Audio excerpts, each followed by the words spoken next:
To hear from you.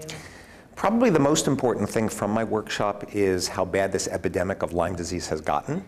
and that, in fact, that most of the people who present in an integrative practitioner's office that present with chronic fatigue syndrome, fibromyalgia, autoimmune diseases, MS, ALS, whatever the disease is,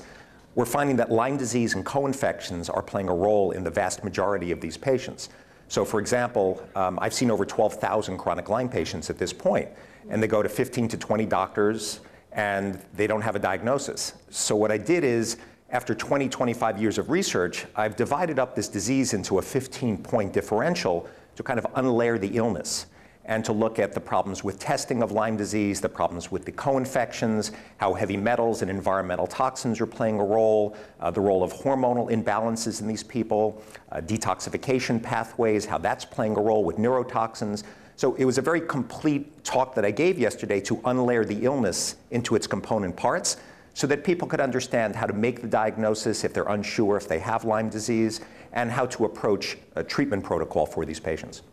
Okay, that's great. That's good. Anything else that you wanted to share about something that you're doing, or that your next,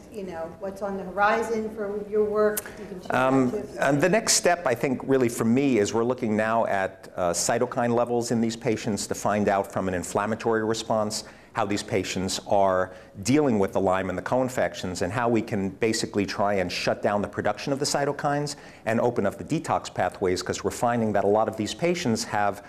neurotoxins like quinolinic acid. They're having a lot of cytokine release, interleukin-1, interleukin-6, TNF-alpha, and that's what's causing the sickness behavior in a lot of these patients. So the next step for our office is we're looking now at doing these type of studies, doing some publications on it to move it to the next level.